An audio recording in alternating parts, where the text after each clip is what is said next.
بسم اللہ الرحمن الرحیم۔ میں ڈاکٹر امتیاز قادری، اور ناموں کے بارے میں ہم بتا رہے تھے کہ کون سے نام رکھنے چاہیے اور کون سے نہیں رکھنے چاہیے۔ یاد رکھ لیں کہ علم الاعداد کے مطابق نام رکھا جائے۔ اس کی آگے بہت ساری تفصیلات ہیں۔ ڈیٹ آف برتھ کو ہم جمع کرتے ہیں، اس کے مطابق عدد نکالتے ہیں، پھر گھر کے اندر کس کس گروپ کے نام ہیں، کون کون سا گروپ چلتا ہے، اے گروپ کے نام کتنے ہیں گھر میں، بی گروپ کے کتنے ہیں، سی گروپ کے کتنے ہیں، تو اس حساب سے بھی ہم پھر نام رکھتے ہیں۔ تو ہم جو موضوع ہے وہ تھا وزنی نام، جو میں نے کہہ دیا تھا کہ میں نے کہا تھا کہ یہ المائدہ، من و سلوہ، حور، حورین نام، جنت نام پورا رکھ دیا، فردوس رکھ دیا، اس طرح طوبہ رکھ دیا، نام سدرہ رکھ دیا، منتہا رکھ دیا۔ منتہا بھی میں نے ایک مفتی صاحب سے سنا ہے کہ جی کیا بات ہے، پیارا نام ہے۔ منتہا بچیاں، ان میں خون کی کمی ہوتی ہے۔ اسی طرح حرم، حرمین اور تحریم، یہ نام بہت چلتے ہیں۔ یہ سارے نام منع ہیں۔ اس کا معنی ہی منع ہے، اس کا معنی ہی منع ہے۔ حرم کا معنی، احرام نام، ایک شخص تھا احرام نام کا، حدیث پاک میں ہے، آقا علیہ السلام نے اس کا نام فوراً بدل دیا۔ تو جب احرام بدلا تو ہمارے جتنے بھی اس کے سیغے اس کے تحت آتے ہیں وہ سارے بدلے گئے، وہ سارے منع ہو گئے، یعنی کیونکہ یہ تحریم سے، احرام بھی تحریم سے، حرم بھی تحریم سے، حریم بھی تحریم سے، اور حرمین بھی تحریم سے۔ تحریم اس کا مصدر ہے، مادہ ہے، روٹ ورڈ ہے۔ تو اس کے تحت جتنے بھی نام ہیں نا، جب آقا علیہ السلام نے احرام بدلا، ایک تو احرام آپ نے چادر بدلی نہیں، احرام نام بدل دیا آپ نے فوراً۔ اور اسی کے تحت چونکہ حرم، حرمین، تحریم، یہ نام آقا علیہ السلام کے منع کردہ ہو گئے، اس لیے اس نام کی بچیوں میں خون کی کمی ہوتی ہے۔ آپ جا کے ان کا HB کروا کے دیکھ لیں، چیک کروا کے دیکھ لیں، خون کی کمی نکلے گی۔ اسی طرح منتہا، ان میں بھی خون کی کمی ہوتی ہے۔ تو ایسے جو نام ہیں نا، یہ دیکھنا چاہیے کہ ہم کون سا نام اپنی بچی کا رکھ رہے ہیں یا بچے کا رکھ رہے ہیں، ان سے بچنا چاہیے۔ اور میں نے آپ کو بتا دیا تھا کہ انبیاء کی سنت جو ہے وہ بالکل ہلکے نام ہیں، بچوں کے بھی اور بچیوں کے بھی بالکل ہلکے نام۔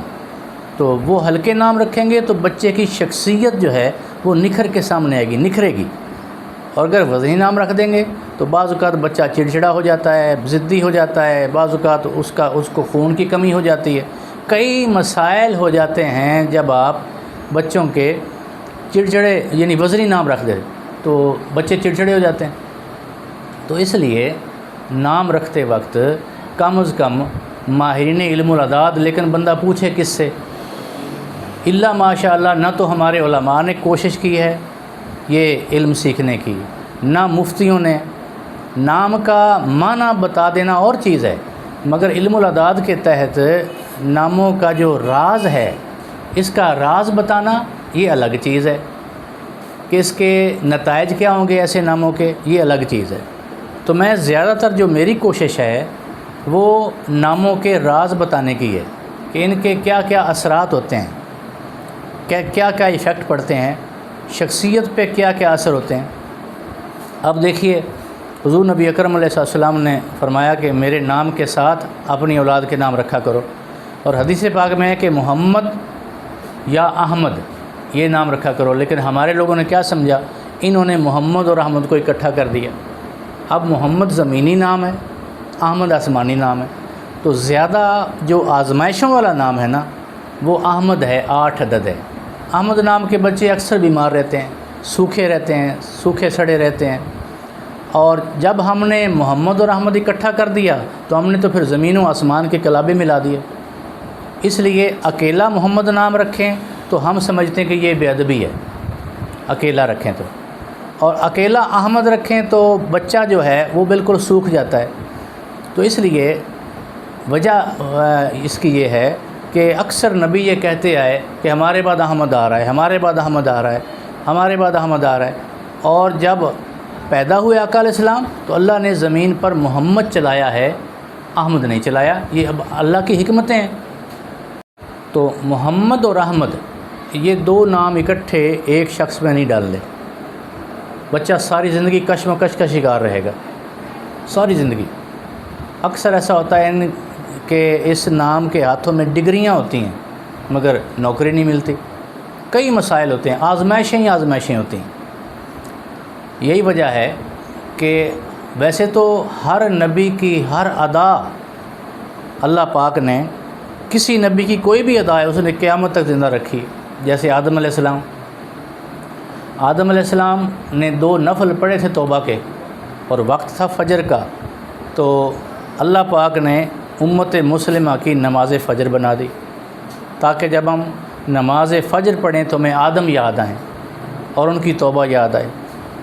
اسی طرح ظہر کا وقت تھا، ابراہیم علیہ السلام کے بیٹا اسحاق پیدا ہوا، اور آپ نے 4 نفل پڑھے، 4 نفل پڑھے ان کی ولادت پر، ان کے میلاد پر، اور اللہ پاک نے امت مسلمہ کی وہ، اور وقت تھا ظہر کا، تو وہ ہماری نماز ظہر بنا دی اللہ پاک نے، تاکہ جب بھی ہم نماز ظہر پڑھیں ہمیں اسحاق علیہ السلام کا میلاد یاد آئے، ابراہیم علیہ السلام یاد آئیں، ان کا بیٹا یاد آئے۔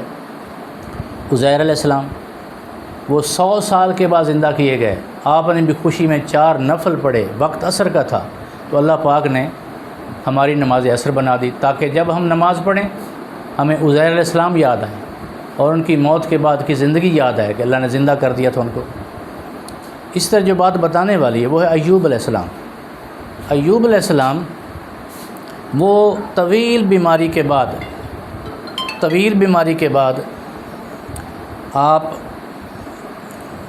شفا یاب ہوئے، اور شفا یابی کے بعد آپ نے بھی 4 نفل پڑھنے شروع کیے، مگر کمزور اتنے تھے کہ 3 پر بیٹھ گئے۔ اب اللہ نے یہ نہیں فرمایا، وقت تھا مغرب کا، تو اللہ نے یہ نہیں فرمایا کہ چلو میرا ایوب جو ہے وہ تو مجبوری میں بیٹھا ہے تو تم نے 4 ہی پڑھنے، نہیں، نبی کی ادا کو زندہ کرو۔